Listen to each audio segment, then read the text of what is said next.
Disclaimer. The comments made in this video are intended for entertainment purposes only and are not intended to offend anyone. Welcome to the ultimate compilation of what happens when entitlement meets reality. Protesters talk, argue, and occasionally get taught hard lessons, sometimes by the law, sometimes by pepper spray. FAFO, folks, and it's glorious. We're kicking things off strong with a woman who thought spitting on Border Patrol vehicles was free speech, until it turned into a free ride in handcuffs. Step back. She hit a vehicle. Get back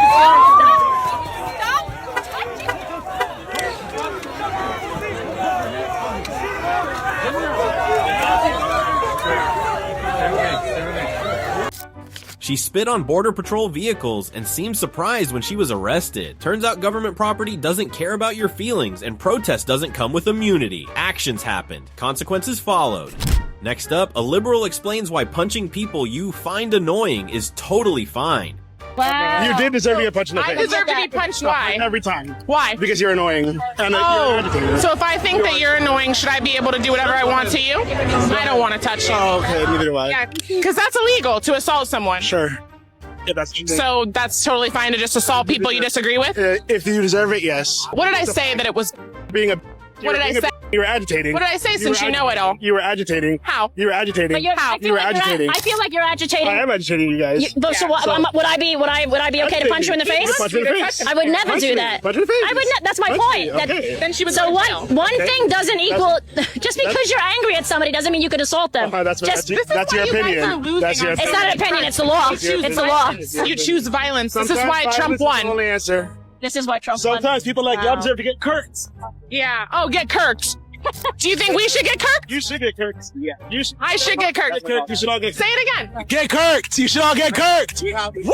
Get kirked. Dude, where do you work? You're gonna lose your job now. Go ahead. You're gonna lose your job. He will not. He will not. You're telling me to get kirked? Get kirked. Yes, get kirked. Wow. I'm sorry. You like people in your face? This exchange is a live demonstration of modern protest logic. Violence is wrong. Unless someone is annoying, then it's apparently justified. The interviewer calmly explains that assault is illegal, while the protester treats the law like a personal suggestion. Bonus points for ending the argument with threats of job loss. Very peaceful. And staying on that intellectual high note, here's a protester who knows exactly what a woman is, except when you ask them to define it. Do you like my sprout? Yes. I think you look very brave and progressive and a very strong, independent woman. I'm not a woman. I'm non-binary. Okay. You are a woman. No, I'm not. Okay. Then what is a woman? A woman is whatever a woman wants to be, because What is that? has power to do whatever she wants. How do you know if you don't know what a woman is? Do you know what a woman is? I do. What is it? Tell me what a woman is. A woman is a woman. What that is what? A person who calls themselves a woman. Calls themselves what? A woman. Which I don't call is myself a woman. Which is A woman. This clip is less an argument and more a demonstration of circular reasoning in real time. A woman is defined as someone who identifies as a woman, which is then defined as a woman. No biology, no criteria, just confidence. Eventually, the conversation doesn't end. It simply runs out of meaning. Now watch this man celebrate his own argument like he won a Nobel Prize, only to immediately realize he just played himself. Say someone breaks into your house and is threatening to kill. Are you married or? Yes. Say someone threatens to kill your wife, your child, and it is either you die or they die. You have the right to protect yourself. Exactly. And in the process, if you have to kill them, yes. Exactly. Okay. So the right to self-defense. I got him. I got him. I got him. Come back. Focus. Okay, your zinger wasn't good. Here's the deal. You see that, bro? Bro said you're. Bro, I got him. It's not. Clip farm that. You did. We will show all of that. So self-defense. I believe in self-defense. You believe? Okay, self-defense. A lot of the abortion conversation comes in from that exact same point of self-defense. No human being in the womb. So abortion, when you were in your mother's womb, your intention was not to harm her or anyone else. I didn't have any intention because I wasn't sentient. Right, sure, but you were human in the womb. I was not sentient. So the self-defense argument doesn't work because you're not trying to kill anyone. So all the jumping around is just you celebrating a dumb argument. The liberal here is doing the intellectual equivalent of juggling invisible balls. They confidently pivot from life or death self-defense to fetal sentience, as if each leap makes sense on its own. The result is a performance full of energy and very little clarity, proof that confidence sometimes substitutes for reasoning. And next up, a dating show stage turns into a style interrogation when a confident panelist starts picking apart a contestant's look piece by piece. Yeah, you're very gorgeous though, but I don't like that you put the fake flower in your vest trying to make it look better than what it was. Yeah. I don't like that you brought a fake briefcase. There's probably nothing in there, and it's also halfway open. You should probably close it. Also, I don't like that the fact that you put your hat. What would be Why do you have a hat on? fake briefcase though? Fake briefcase. I mean, the hair or done. something. It's done. It's done. So why done. didn't you show your hair? That's what I wanted to do today. I don't understand.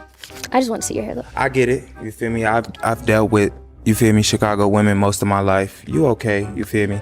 Me and your brother probably sound alike because we done been through the same struggles. You feel me? But I could respect that. I just wanted to know what you was thinking about. That's all that was. It's just weird talking to my little brother, so. No problem. You can't say little. We the same age, darling. Let's be respectful. You sound like him though. That's so because we from the same place. So you don't like people from your hometown. I never said that. And that's respectful. I can respect I just want a man with a higher vocabulary, which you don't have on your day-to-day speak. She critiques the flower, the briefcase, the hat, even his vocabulary, trying to frame him as beneath her standards. He stays calm, answers every jab with logic, sets boundaries when she calls him little, and never raises his tone. The louder she reaches, the more composed he looks. Sometimes control speaks louder than criticism. Now peep this. A live dating show flips the script when a self-proclaimed picky queen shoots her shot and gets rejected on her own stage. Brittany, you feeling anything there? I'm really picky. I need to be really bold. Be bold. Do you are so attractive. Hold on! Yo, hands up! Whoa! He's the best looking guy I've ever seen. Jeff, are you interested in Brittany? Yes or no? No. She laughs, says she's extremely picky, then points into the crowd like she's selecting an upgrade. The new guy steps out relaxed, the crowd hyping him up. She watches him like it's already sealed. When he gets the mic, he calmly declines. Just a clean refusal. The energy shifts instantly, and her bold entrance fades into silence. Coming next, another dating standards debate flips direction when confidence about privilege runs into a calm logic check. I take my time very valuable, so I'm gonna ask all those questions before the first date. If you're actually getting the privilege to like go on a date with me, that's a big step. Yeah. Out of curiosity, you're picky with the men that you date? There it goes. Yeah. Do they gotta be taller than you? I mean, I'm 5'5", so yeah. Okay. Do they gotta earn more than you? Of course. Be more intelligent or competent than yourself? Of course. So the man that you're looking for more than likely is kind of rare. Would you say most men are unattractive to you? No. So by definition, you're selective and you're picky? Correct. Now, do you think the man that you're going to go out with more than likely is as selective as you? Yeah, I would think so. No, they're not. But you guys, on the other hand, I need to be tall, I need to be charming, I need to be cool. Money, she met out with some millionaires, and she said they're not interesting, they don't have a vibe. So it's very hard to please women. So the reality is, if you're going out on a date with a guy, that means he's been vetted to some degree. It's really your privilege to go out with him. Okay. She opens strong, saying her time is valuable, and going on a date with her is a reward. Tall, richer, smarter, rare men only. He agrees step by step, then tightens the frame. If she wants a rare man and he is selective too, who is really qualifying for whom? By the end, her energy shifts. One quiet okay says more than the speech did. Watch how confidently labeling someone a fascist works, right up until someone asks what that means. You like Trump? He's a fascist. Real person. Okay. You what? He's a fascist. How? Everything about him. What is the definition of fascism? Something about like where you're putting other people down for your own gain. No. Not quite. I mean, she's just here having conversations. That's what we're doing. We're trying to see where you guys are coming from and also trying to educate you as to where we're coming from. I don't see anything fascist about that. In fact, that's the opposite of fascism. That's opening the floor for discussion. Yeah. Would you say that you're pretty inclusive of people? Most of the time, yes. Yeah. So why are we inclusive of conservative gays or just people who just identify as LGBT? Because it doesn't even feel right. Oh, it doesn't feel right. There's a lot of hate out there. Well, let me ask you this. When I went to West Palm, the Pride event obviously was very blue. The only person that got shit at that event was me.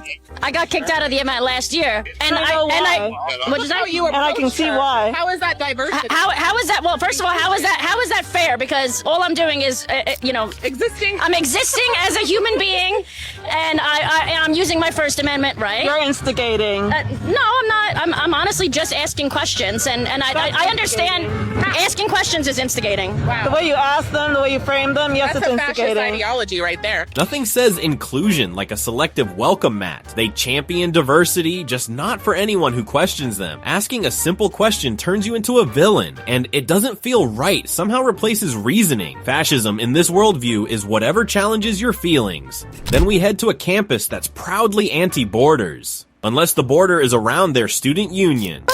Up, bro. Get off our campus. What? Get off our campus. Yeah, it's not gonna happen, sweetheart. It's so funny how many people against ICE, against borders, against deportations want me off their campus today. So now all of a sudden Caitlin Bennett has come to UF and all the liberals now support borders. They support deportation. Isn't that funny? I've changed everyone's mind here. Campus logic: passionately oppose borders, fight for open doors, but don't like the door swinging towards someone who disagrees. Free speech is celebrated, as long as it stays safely off campus. Apparently consistency is optional, but outrage is mandatory. Welcome to Selective Activism 101. Up next, a debate where every question is answered with another question, and somehow Google is cited as a primary legal source. You're not bothered by that ICE is going into houses and dragging out children and put them in concentration camps? You don't have a problem with that they defunded the Department of Education? Yeah. You don't have a problem with that? Let me answer you. They put it into the Department of Labor? This is where she frames her pedophileness. Let me answer you. Yeah. And besides that, This is where yeah? Free pics. So where are the Epstein files? Where are they? Can you let me answer your question? Are you okay with that if I answer your question?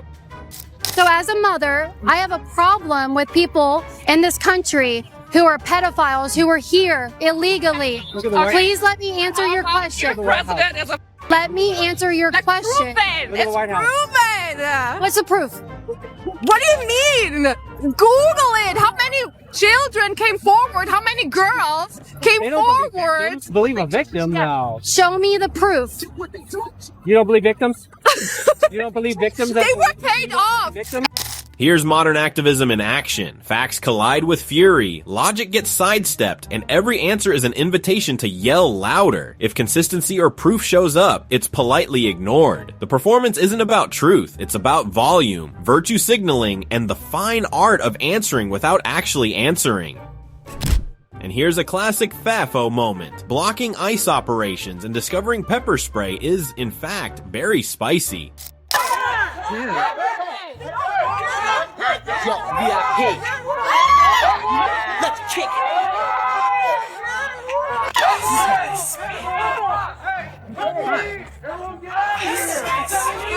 Oh, I stop.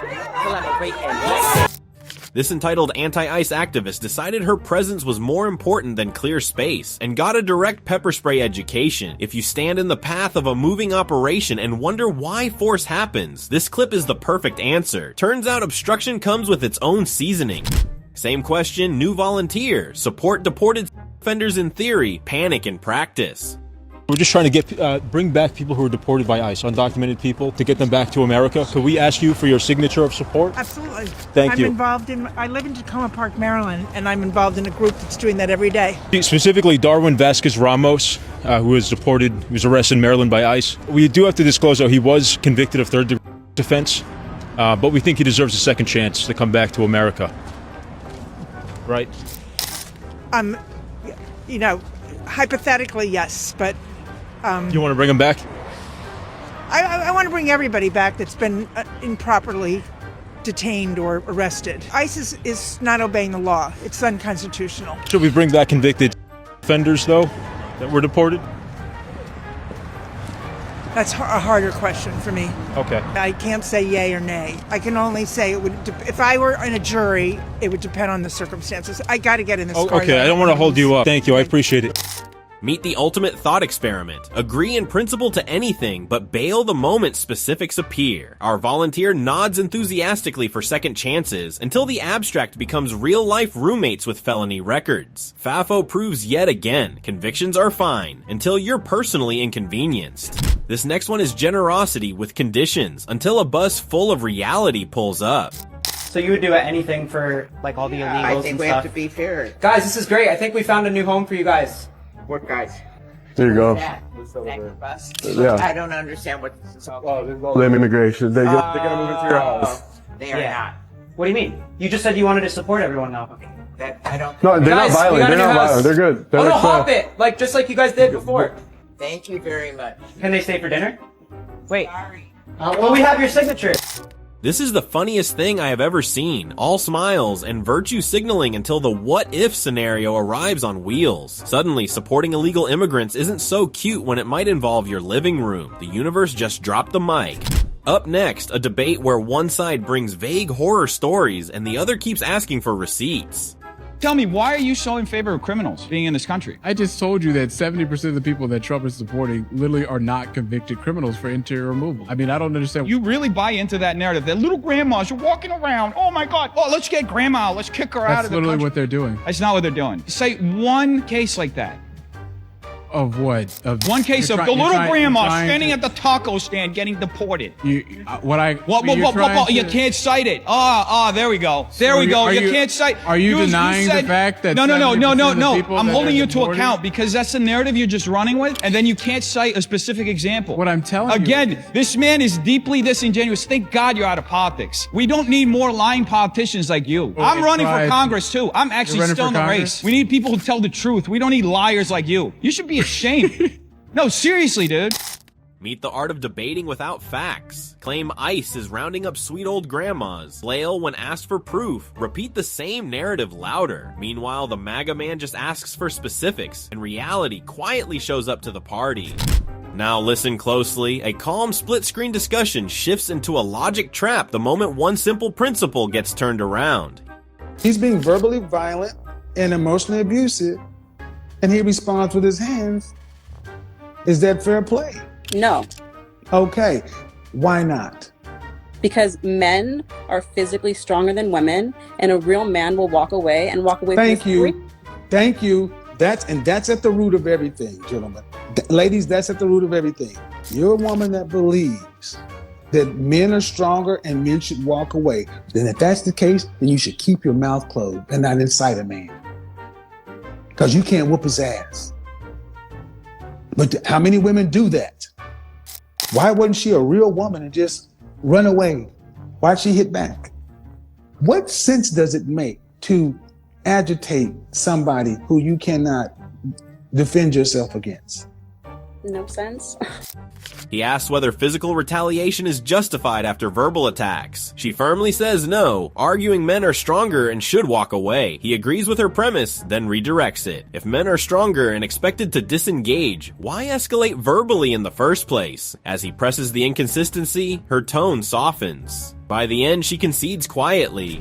Here's how fast it flips. A speed dating setup goes from confident standards to instant reversal in under 10 seconds. Damn! That was quick! What is happening? Short!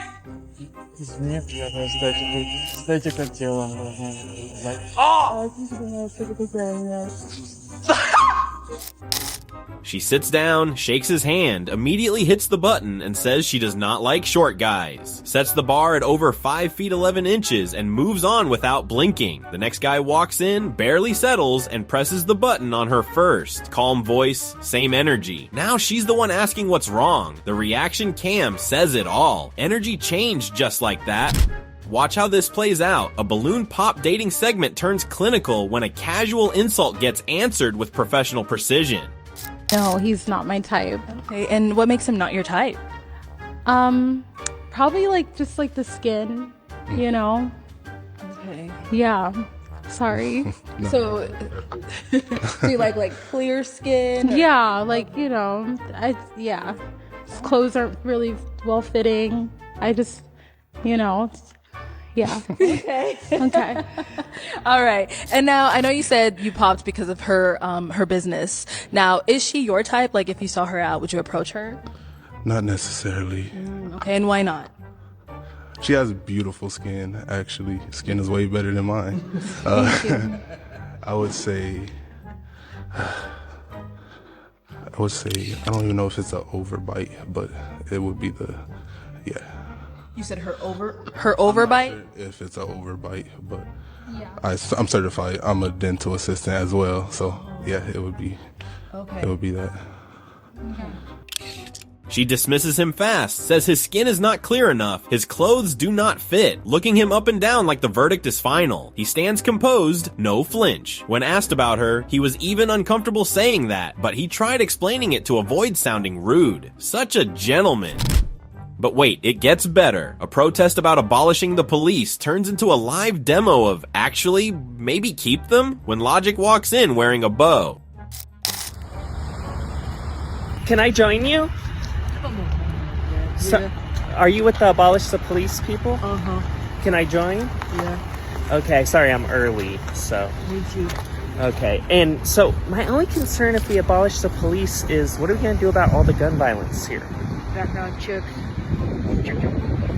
Okay, so, and what about ICE? Do you want to get rid of them too? Yeah. Okay, isn't ICE basically doing what your background checks and gun laws do? Huh. Well, ICE, they track all the illegals that are in the country, and you want stricter gun laws to track the guns in the country? So why do you want to keep one and get rid of the other? Okay, but so you want to track the guns in the country, but not track the illegals that are bringing the guns into the country. Okay, well then the guns aren't going to be illegal when you make the laws. They'll just be undocumented guns living in sanctuary homes. Man, get up out here. What? No, I'm joining your protest. No, I'm about to go inside and get the police on you. You're going to get the police on me, the same ones you want to abolish. Yeah. Good thing you haven't abolished them yet. So, alright, I'll just walk with you. That's alright, we can keep walking. Bro. Well, now you sound like a right-wing Nazi. Why are you trying to deport me? You're getting the police that you want to abolish 5 seconds ago? Alright, bro. Josh deserves a medal for patience and timing. With nothing but questions and calm logic, he turned a confident activist into a tangle of contradictions. It's almost poetic watching someone unravel under their own words, like a chess master quietly checkmating an opponent who didn't even see the board. Meanwhile, in today's episode of Emotional TED Talk vs. Biology 101, a sidewalk debate spirals from live your truth to please stop asking follow-up questions. Do you have a child that identifies as transgender? Of course not. Causes anxiety. Because if you did, you wouldn't be here right now with your little scan me billboard Chris. There's okay? no such thing as a you transgender wouldn't. child. Oh, really? There's not? Oh, there's not. Right. Oh, there's not such a thing as a transgender What does it mean child. for a girl to be a boy? How does that work? If I were a parent and my child came to me and said, I don't feel comfortable in the body that I am, Mom, like I want to be this or I want to be that, like I would, but I'm very open and accepting, and I would allow my child. You would sterilize your own child? I would allow my child to live out their truth, self, You would and whatever that sterilize was. your child? If that's what it came down, if that's what you want to call it, is Wow. Well, that's what sterilizing my happens. child, then so be it. That's what it is. There we go. She sterilized her own kid. And that's because your child, when they know when they believe in Santa Claus, they know exactly what they want. They're not going to change their mind. Is that correct? You know what? Are we listening to this stance we're making here? Hey, you know what? I'm just sorry, but I believe in letting people be who they want to be and what they want to be. Meet debate theater at its finest, confidently preaching live your truth while tossing logic out the window. Between Santa Claus analogies and hyper-specific parental hypotheticals, she manages to justify anything while making you wonder if nuance is just a concept invented to confuse her. Bravo for the energy, though. So first up, a college dining hall erupts when a loud alpha personality gets inches from a guy's face and pushes things way too far. Bro, you was a little ass boy, bro. You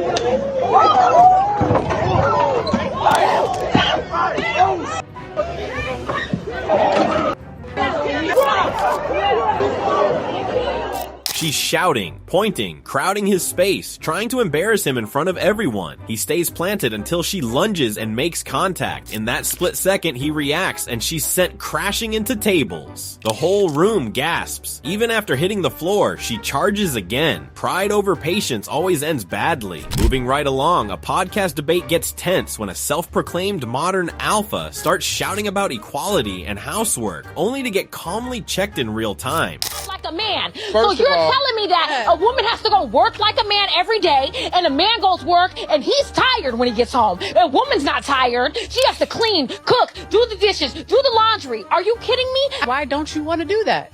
What are you talking about? Why don't I want to do that? Let me, how tiring that is? Have you done that? I do it every day. First of all, yelling doesn't mean you're winning an argument. It's a sign of low intelligence. You can lower your voice and speak to me. I'm sitting right here. I can hear you. Your point is invalid, and you sound like the rest of these unwedded women talking about the modern day women right there.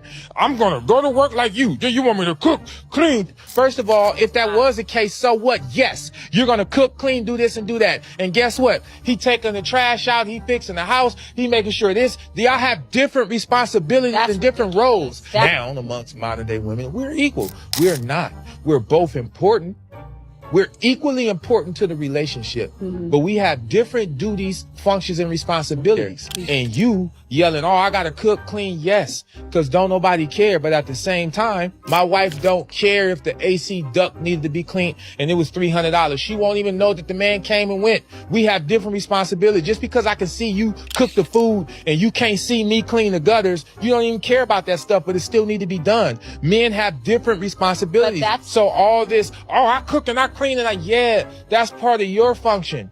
But when your tire is flat, my function is to make sure you have a new tire. But when your car need an oil change, it's my job to make sure these people ain't ripping you off. We have different duties and functions and responsibilities. And if you don't love your duty, your function, your responsibility, you're not fit to be. She's fired up, listing chores like they're battle scars, acting like she's carrying the whole world alone. The host stays composed and says she does it daily. Then the guest steps in cool and measured, reminding her that volume isn't victory. Different roles do not mean lesser value. Invisible responsibilities still count even when nobody applauds them. This time, confidence meets reality when a cheerleader brushes off her coach and decides she does not need the help. You didn't need a spot for that. Okay, let's try it. Never does. Reach harder. That's all you do. Reach harder without me and you're fine. You did not need a spot for that. He spots her through a clean flip, keeps it professional, and even gives calm advice. She fixes her hair, talks to the camera, doubles down, and says she never needs assistance. So he steps back. One solo attempt later, and gravity handles the lesson. And just when the conversation seems calm, it takes a sharp turn into cordial discussion territory, where shouting is apparently the new diplomacy. Most of the people that have been arrested have been here illegally. Illegally. Legally. Most of the people that are being arrested are being here illegally. F*** you. Oh, I thought we were having a good conversation. Why are you saying that? Because you're taunting me and trying to get me to agree with Trump's policies. If they were implemented correctly, if he said, I want to crack down on illegal immigration, that's fine. That's what he's doing. No, that's not what he's doing. Okay. Oh, you know Renee Good? Have you heard the name Renee Good? Yeah. Did you see what happened to her? I did. Okay. Do you think Tragedy. It's a tragedy? It's a f***ing crime. And Trump and Kristi Noem and ICE are protecting that murderer. Would you drive your vehicle at an ICE officer if it was in front of your vehicle? He was on the side of the vehicle. He shot through the side window. He had internal bleeding. He was injured from getting hit by the vehicle. Internal bleeding. You got to watch all three angles. Tacos. Right. Internal bleeding my ass. They rushed him away from the scene. They protected him. They were accessories after the fact of a murder. Don't you give me this. Can you have a cordial conversation with somebody on the other side? No.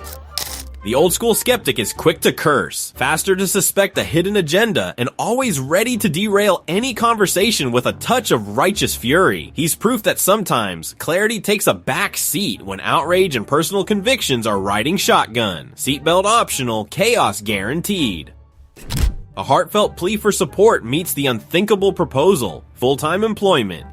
What do we do to basically ensure that people like myself who are currently, thank you to the United States, thank you to the state of California for giving me medical insurance to get blood work, for giving me food stamps so I can have food. I've applied to I don't know how many hundreds of jobs. I can show you the receipts. I can show you the email confirmations. Like, I am trying my best to use my values with the freedom that we have So if here. I give you a job, you would work 40 hours a week? If the job is in alignment with something that's noble and good, I think I could. The issue is, and again, you may say that this is a personal weakness, but like right now, substitute teaching, tutoring, trying to help in that way is making it so that I'm able to scratch by. Yeah. But without the supplemental income and the help from the society of people who make more money, But let's I'm going to not have enough. Here's peak logic. Spends minutes lamenting his inability to get a job. Then when one is offered, suddenly it's impossible without society's handouts and wealthy people's help. Not personal weakness, of course, just a heroic struggle against the oppressive forces of self-reliance. Productivity, safely postponed indefinitely. Then we enter the philosophical dojo, where the definition of woman bravely fights for its life in a circular argument. That a woman is anyone who identifies as a woman. Okay, so first of all, circular definition. You think a woman That's is not anyone circular. who you said Black man that by the his definition definition. of a woman is anybody who identifies as a woman. You can't use the word that you're defining in the definition. Why not? Because it's circular. Why is that a problem? Because so if you define Sorry, why is that a problem? If you define a word with the word you're defining, we still don't know what the word you're defining is. That's the problem. Why not? It's in the definition. I gave it to you. Right. So if the definition of a woman is a woman, yeah. Do you understand how we still don't know what a woman is? It's possible. Okay. Depends on what you understand. Is that all she wrote for that one? Why use clarity when you have circular definitions? He's spinning in place, passionately explaining nothing and leaving everyone else dizzy. It's less a debate and more a performance art piece titled How to Talk About Women Without Actually Defining Them. Audience, baffled but politely nodding. And now, a Trump hater who's absolutely furious, just not entirely sure why. I'm a big, strong woman. I'm that scary trans they warned you about. I'm ready to fight back. What's the worst thing that Trump did so far? It's so much of a blur. Honestly, it's... What's just one? Sorry, I do have a concussion. Give me a second. Oh my goodness, I'm sorry. Where'd they go? I gotta get back up to my group. All right, thank you. But the big scary woman. A big scary woman. All the fire, none of the footnotes. He shows up ready for battle, but the moment facts are requested, the script crashes. Hatred fueled by groupthink doesn't survive follow-up questions, and this interview proves it in real time. Turns out the scary woman's courage has an exit strategy. Here's a bold take. No punishment, no deterrence, no border crisis. Trust me, bro. What should the punishment be for entering the country illegally? I think because the system is not set up entirely perfectly and properly, that there shouldn't be a punishment. There shouldn't be. There shouldn't. So no punishment, meaning no deterrence, meaning border crisis. We do what we did the last 4 years, where it's everyone just bum rushes the border because there's no consequence once you come in. People that are here illegally per se are not by any means wrong for being here because that process is set up so poorly. That would be my take on it. Right. And no punishment for coming in illegally, meaning you're encouraging more, because if we were to follow that train of thought, right? No punishment, meaning, okay, you come in and it doesn't matter what happens, so you're going to encourage people to come in, aren't you? Because you're talking about how hard it is to come legally. If you don't make a route to entering the country legally, a good route to go through, then of course people are going to break the law. Well, they're not doing it right now. It's the border crisis evaporated, so that doesn't really hold up, does it? I mean, I don't. Because we still have the same process. In fact, it's even harder to come legally right now. But there's no border crisis right now. I respectfully disagree with that. I don't think sorry. What do you disagree too with? much has changed as far as a border crisis. Oh, okay. But yeah, I appreciate talking with you. Yeah. Well, I appreciate your time. She's rooting for border chaos, but can't tell you why. Her go-to, the legal route, is too hard, so bypass it. Difficulty in paperwork isn't a moral argument, it's just an excuse to advocate for lawlessness while calling it empathy. And we close with the timeless classic, harass a stranger, ignore warnings, and learn the hard way why personal space exists. You might want to repark your car, though. I'm not transparent. I'm very. Whoa, man! Get off my stuff. Get off my. Hey! Don't touch my stuff. Man. Do not touch my stuff. What's wrong with you? What are you doing? You? Don't touch my stuff again.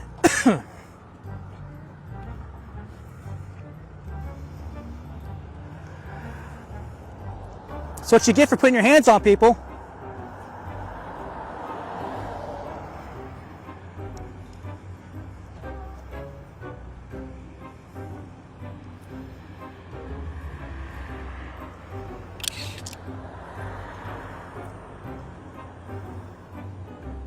That's where I'll find out.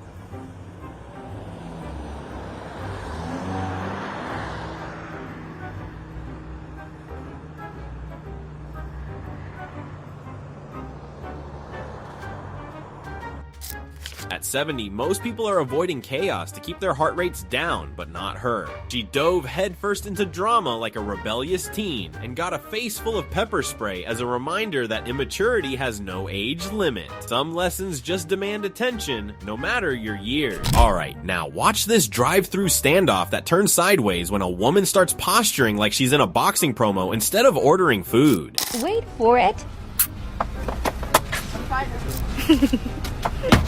Hey. She's slapping the wall, pacing, spinning back to the window, yelling for attention like she's about to prove something. The worker stays calm until she lunges in again. One quick splash, and that tough act melts instantly. And here's another one. A simple stadium walkway turns dramatic when an older fan decides her leg is more important than basic courtesy.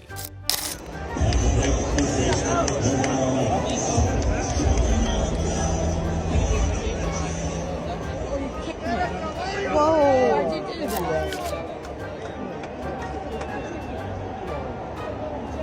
11-year-olds, you're 80. They're alive.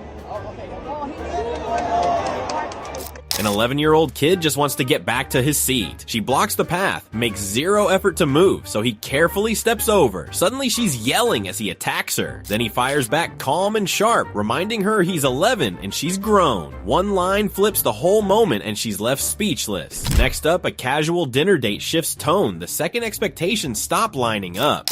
Hey, so you coming back to my place? Literally our first day. Okay. He asks if she wants to continue the night at his place. She pauses mid-bite, gives that "it's literally our first date" look, then goes right back to her dessert like the conversation is closed. No arguing, no persuasion. He calmly taps the tablet and splits the bill evenly. Same energy applied both ways. Standards work in both directions. Throw it back for a second. A classic daytime talk show reunion takes an unexpected turn when a glow-up speech runs into cold honesty. You may have dumped me, but look at me now, and you can't ever have it again. Tony, what do you think of that? Well, I broke up with her because all I did was give 100% for nothing in return. Tony, do you have any regrets seeing that she looks so great today? She looks the same as when I left her. She leans in confident, telling her ex he can look but never have her again. Smirk locked in, pearls shining, crowd waiting for drama. He sits relaxed, hands folded, no emotion. When asked if he regrets losing her, he calmly explains that he gave everything and got nothing. Then comes the line. She looks the same as when he left, smile gone. Audience erupts. Back to the court, a street ball showdown flips fast when confidence turns into carelessness. This is why you should never act cocky. Because when this girl started trolling her opponents, she thought nothing could go wrong. But just watch what happens next.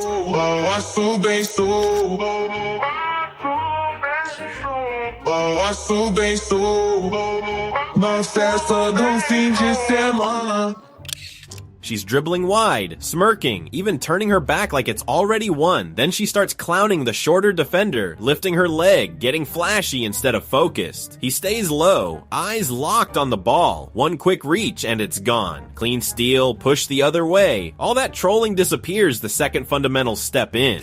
Here, a routine disturbance check flips in seconds when a simple greeting turns into a full charge. How's it going, sir? Are you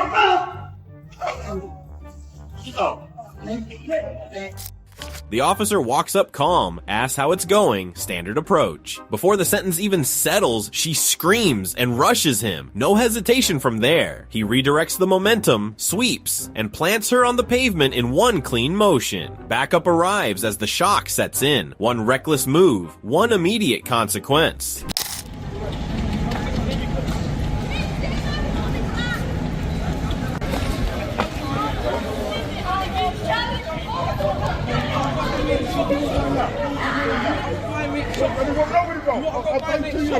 Don't fight him, man. Fuck you up, me, bro. Let's come back a bit. What are you doing? That's old man. Yeah. He's an old man. He's an old man.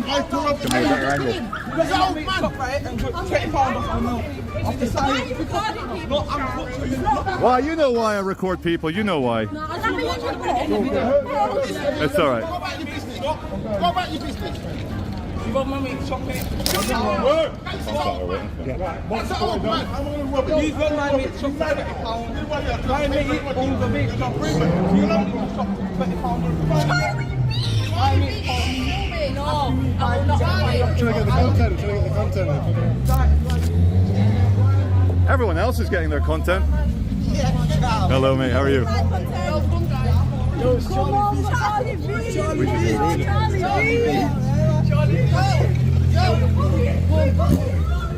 So should we bully him there too? We'll follow Balaclava Boy. He got punched in the back of the head for harassing a elderly man. The mask on, we can do a quick interview. No, I just want to get your side of the problem.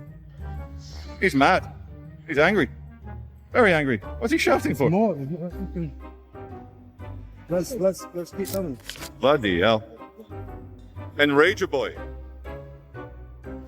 God, the menace in Piccadilly Gardens. Jesus. Hey, well, hello, mate. I gotta keep filming. There's some people. Are they coming up on us? Oh yeah, there's one trying to flank us on the far right. All right. Delete the video from Chill. How you supposed to make Yeah, dude, let's go. Let's get out of here. Thank you, Fred, for saving me there. He came for you with a knife in his pocket. Some people never learn. After getting a solid reality check for harassing a woman, he comes back swinging at the wrong target, proving that experience doesn't always translate to wisdom. Bonus, the pavement offers lessons in stubbornness that words never could. And just when you think irony has clocked out for the day, protesters who just screamed racist suddenly dial 911 faster than you can say free speech. Call the cops on me? Yes, putting the faces on the Obamas. This is the most racist thing to come out of the White House. What do we want? Ice out! When do we want it? Whoa! What do we want? Oh, the police pushed him. Is he calling the cops? Yes, they're on the line. Why are you calling the cops? Just touched me, and that's not okay. Okay. Somebody else called, that's why we're Yeah. here. Saying somebody grabbed somebody else's megaphone. That's why we're here. We're just trying to figure out what's going on. You're going to look very bad, so I'm going to give you the opportunity to show that you aren't so crazy. Makes America great! You don't want that opportunity? The hate makes America great! Resist.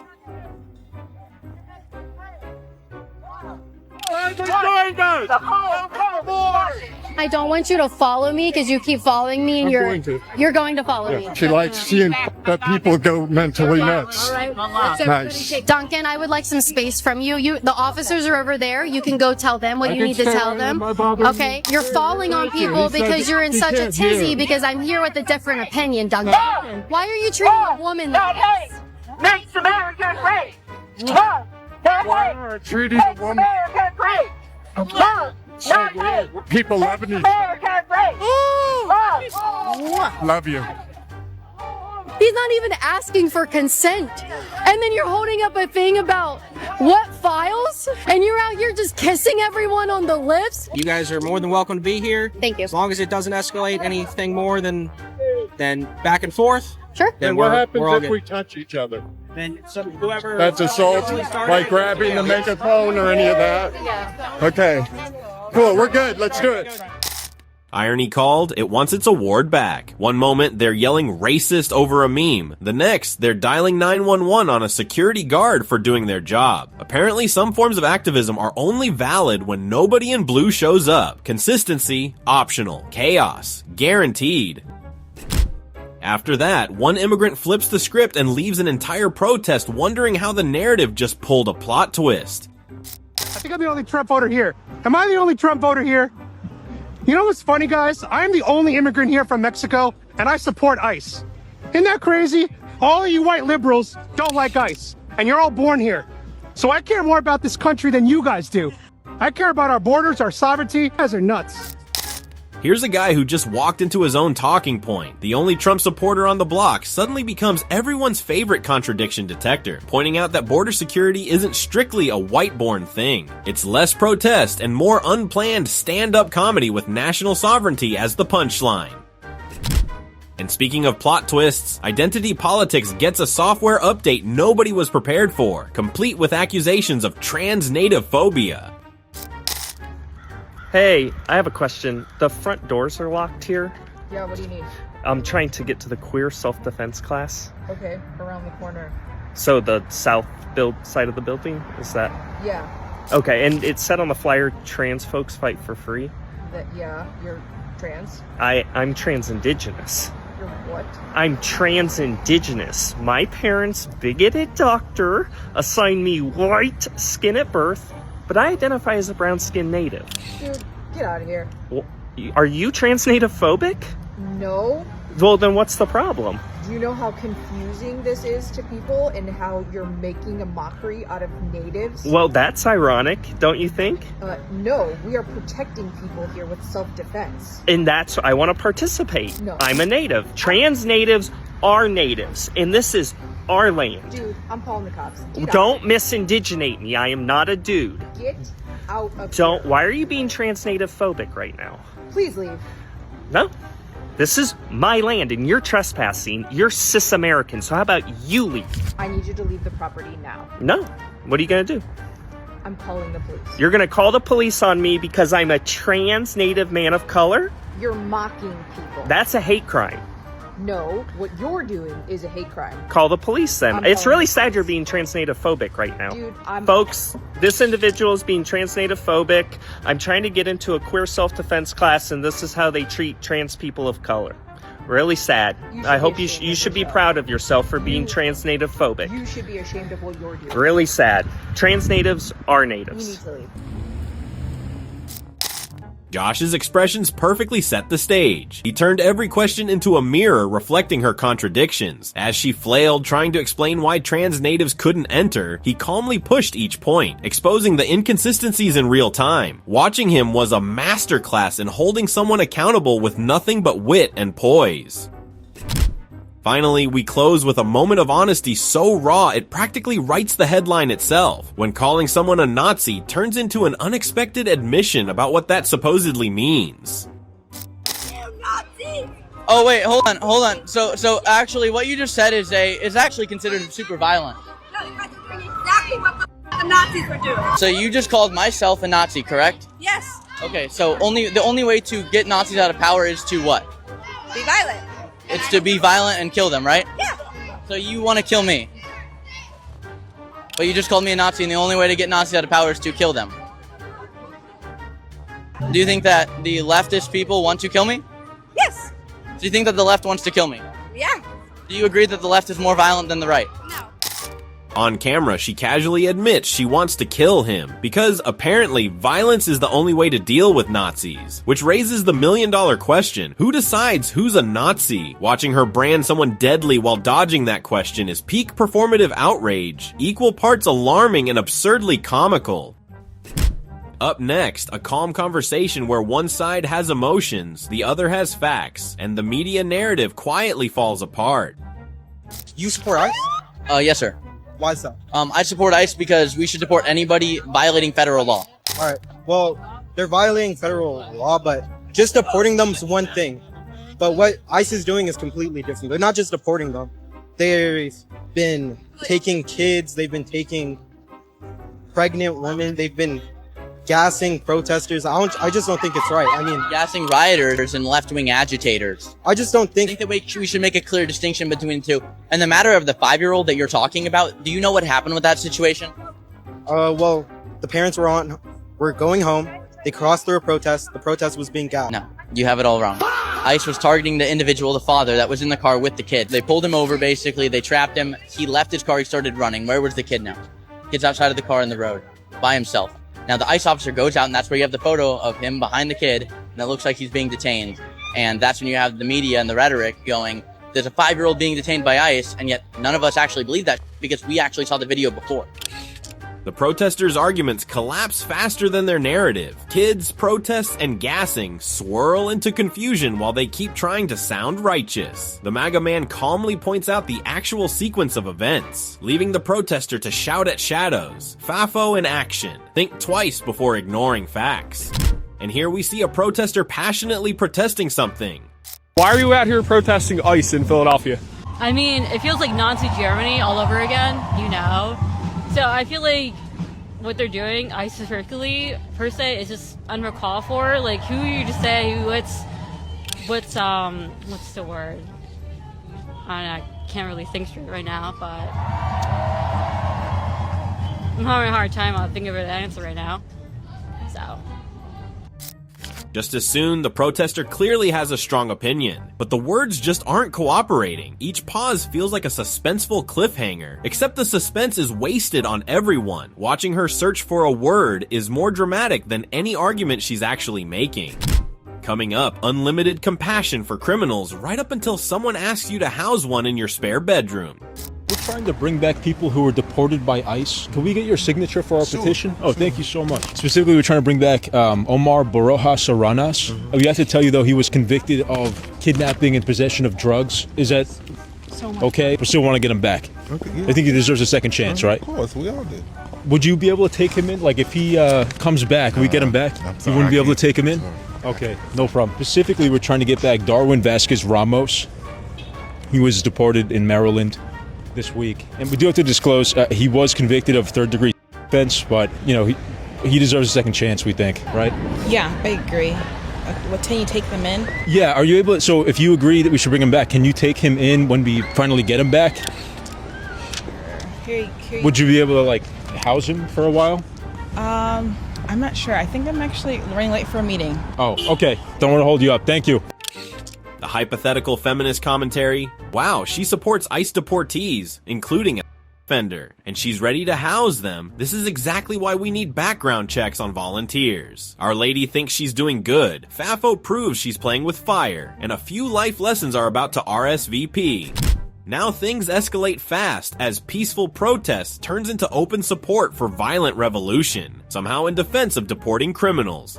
So you think it's a smart idea to show up to a lawful operation of deportation with a loaded gun to try to protest and prevent the deportation? You think that's like vigilante justice? You think that's normal? Now we support that. I think a couple things. One, I'm not going to condemn like a violent revolution. I am in all support of violent revolution. Oh, wow. Okay. You think we should have a violent revolution to prevent the deportation of illegal aliens from America? We should have a violent revolution to prevent rapists and criminals and murderers from being deported from the country. Wow. 90% of all the people that ICE has caught had no criminal conviction. Except entering the country illegally, which is a criminal act. Not entering the country is not a criminal conviction. No, it's not criminal. It's a civil offense. Okay. The same way that like having a DUI or something like that is Okay. They're hunting down people who broke the laws and sending them out of the country. You need to deport people that are not in the country legally. ICE is doing a legal thing. They're not breaking any laws by enforcing the laws of the United States. This argument boils down to one idea: hurting yourself to defend people who knowingly broke the law. The liberal calls it revolution. Everyone else calls it unnecessary and stupid. ICE enforces the law, and choosing violence over disagreement doesn't make you righteous. It just makes you another problem the law has to deal with. Now this one's blunt. A quick podcast exchange turns into a setup the second he asks one simple question. You're a feminist? Yeah. What is the difference between a feminist and a knife? What sort of a comparison is that? I don't understand. Should I tell you the answer? Yeah. At least a knife has a point. He confirms she identifies as a feminist, then calmly drops a riddle comparing it to a knife. She looks confused, slightly irritated, not seeing where it's going. When she tells him to answer, he delivers it flat, and she's left staring while he stays stone-faced. Stay with this one as a late-night cafe argument explodes the second ego overrides common sense. Не надо, не надо, не надо. Он не трогал ее. Он-то прав. What the? She's already heated, climbing onto the man while shouting, trying to press the confrontation instead of backing off. Her boyfriend inserts himself, escalating things instead of calming them. As tensions spike, she slaps the man, but he fires back and strikes both her and the boyfriend as they close in. One swing resets everyone. Out on the sidewalk, a quick street interaction turns into an ego check the moment confidence gets a little too comfortable. Hi, excuse me, have you ever been rejected before? No, what do you mean? Have you seen me? Do you think I get rejected? Like that? Yeah, of course. I'm a 10, like, come on. Can I get your number on any chance? Yeah. Yeah? Alright, yeah. Actually, you know what? I'm good. She make it clap. I got the strap. He stops her with a simple question about rejection. She laughs it off, says never, and calls herself a 10 without hesitation. When he asks for her number, she agrees like she's granting access. Just as she's ready to type it in, he pulls back and says he's good. Her smile fades, confusion sets in, and the energy flips mid-step. Now watch how this flips on its head. A smash or pass lineup turns into a full reversal once the same energy comes back around. Pass, pass, pass, pass, pass, pass, pass. You look like Polo G, so I'm gonna say smash. Pass, pass, pass, pass, pass, pass, pass. Here you go. I like her shoes, you feel me? She was cool, but I'm gonna pass respectfully. This one, I'm gonna have to pass respectfully. What we got right here? What we got right here? You just look like I can't lie. This one, I can't smash it. I gotta pass it. All right. I'll pass. Smash. You saying real chill. You can dress, so you know what I'm saying. I'm a pass though. Yeah. Pass. Yeah. Oh, okay. Pass. Ashley. Ma'am. Okay. You didn't even look at me. Why am I looking at you? You are a pass. Do none with her. No You can cap. do some though. You can do some. I'm saying. Bro, I can't do nothing with her. I'm a pass. No cap. Her right here. I don't know. I can't get the throat on. You pass me. Yeah, like. Pass it. Hold up. No, for sure. Can I get 360 on me? She looking. Hold up. Wait. Pass. All right. I throw doms in basketball, so I'm a pass. Here, I'm gonna have to. I'm a pass. Okay. You couldn't even fuck with me. I ain't gonna lie. She strolls past the line, barely glancing at anyone, handing out pass after pass like it's routine, stops for one guy, then keeps it moving with that untouchable vibe. Then the format switches. The men take their turn, calm but direct. Pass. Respectfully, pass. Finally, from the reunion stage, a tense couch moment turns symbolic the second that engagement ring gets mentioned.